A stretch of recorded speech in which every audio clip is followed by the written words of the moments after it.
Salute. How y'all doing? My name is Derek Williams. I don't expect this video presentation to get very many views because it's not a salacious or ignorant topic. But the funny part about this is that this is a video by a person you probably have never heard of, but he owns your ass. And people like him, they own you. Anyone who watches this video presentation, they own you. They own your kids. They own my daughter Damaris. And I don't like that. I am sovereign. I am my own man. And hearing this guy, I just saw red. It angered me. This is an oldie but goodie. I knew about this maybe 6 years ago, but being that I had this DU recording thing, I thought I would put it on my YouTube channel so you can make your own judgment. I judge everybody and I judge everything. That's just how I play. The title of this presentation will be called "They Own It All, You Too."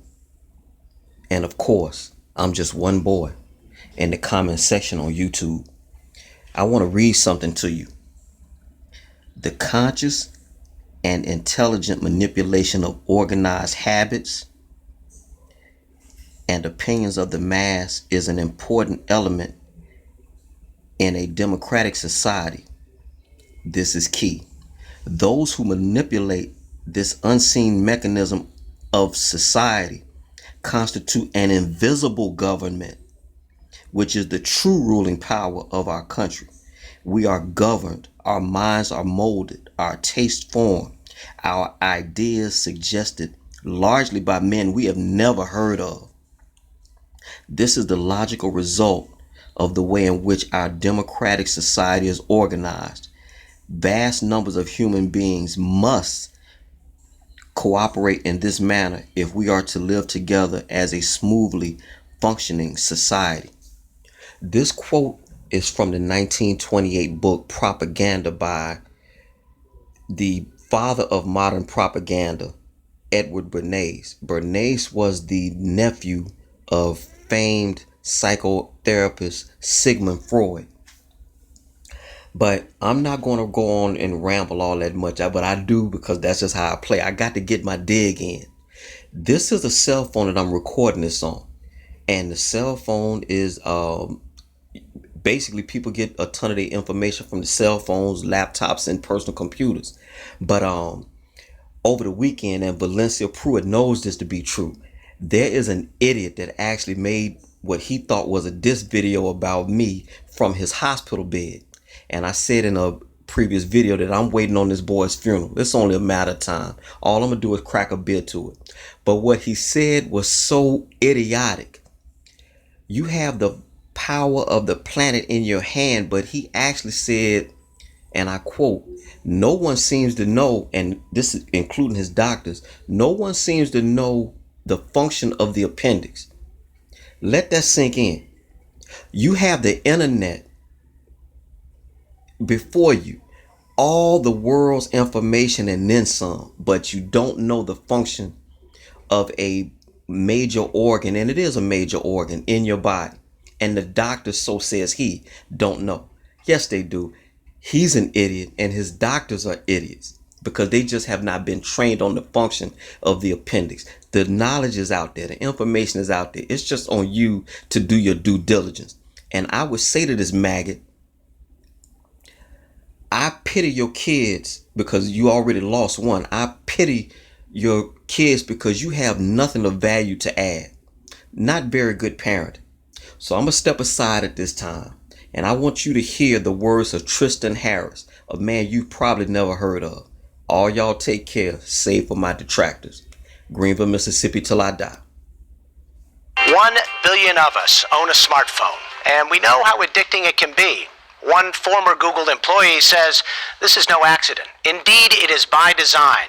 And he became troubled by the relentless efforts of app developers to keep us glued to the gadgets. So Tristan Harris founded an organization called Time Well Spent.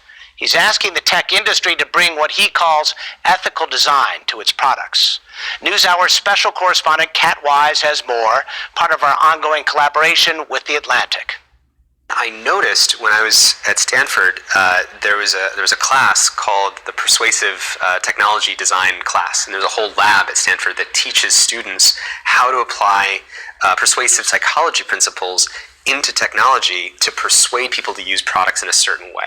So it's not about giving you all this freedom, it's about sucking you in to take your time. So the goal is to keep us on our devices longer. Why? For any company whose business model is advertising or engagement-based advertising, meaning they care about the amount of time someone spends on the product, they make more money the more time people spend. So the game becomes, how can I throw different persuasive techniques to get people to stay, to spend as long as possible, and to come back tomorrow. And it's clearly working. Today, wherever we go, we're inevitably surrounded by fellow citizens staring into their phones, as we usually are too. What do you think about when you're out in public and see people on their cell phones? Have you ever been in a moment where you're sitting there and you just start using your phone to do something productive? Maybe you're in the back of a car, in a taxi, or you're on public transportation. Your phone is always giving you a way to spend time that can be more productive, more entertaining, or more stimulating than reality. I often say that this puts a new choice on life's menu that's sweeter than reality. And so we're turning to it more and more often. We check our phones about 150 times a day. And what are the costs of that sort of constant interaction with technology, both on an individual level and as a society? Well, I think each of us have to tune in for our own experience. I mean, what does it feel like when we check our phones 150 times a day? Or what does it feel like if we've been scrolling and had our face down and not breathing very much when we're scrolling for, say, 20 minutes? I mean, how do we feel on the inside? How do you feel on the inside? I feel like I don't feel very good after that. I feel like my anxiety goes up. I feel more concerned about what I'm missing out on, who I haven't gotten back to. People think that I'm bad at getting back to them. All of this sort of psychology emerges all because of this one thing in my pocket. And we've never had a media device that literally 1 billion people are kind of being programmed in the same way, where so much influence is in the hands of a few technology designers. At Google, Harris was a so-called product philosopher and helped design the Gmail Inbox app. First of all, there was no one in the Gmail team who said, how can we addict people to email? There's no one who said that. That was never a goal. But you did hear conversations like, should we make it buzz your phone every single time you get an email? There's a design question. But the outcome of that one choice would be 1 billion people getting buzzed at dinners with their dates and with their friends and with their family. All of these billions of phones, by the product of this one choice, would be affected and interrupted all the time. And that was a conversation that you weren't having. I was getting a little bit disenchanted with whether or not we were having, I thought, the bigger conversation about when email or any product that we make actually makes a positive impact on people's lives. And I made kind of a slide deck, a manifesto. It basically said, never before in history have 50 mostly male 20 to 35-year-old designers living in California working at 3 tech companies influenced how 1 billion people spend their time.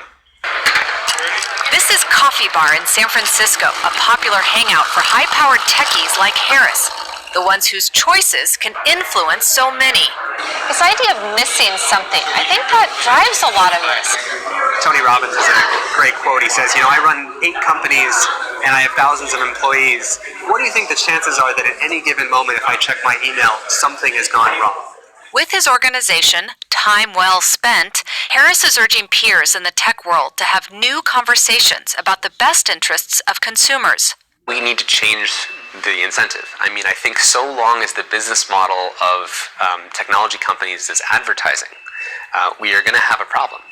And that's what we're trying to do with Time Well Spent, is to change the conversation from being about maximizing engagement and time to being about maximizing net positive improvements to people's lives. What are some examples of, apps that people use on a pretty regular basis, and the ways that these companies are drawing this in?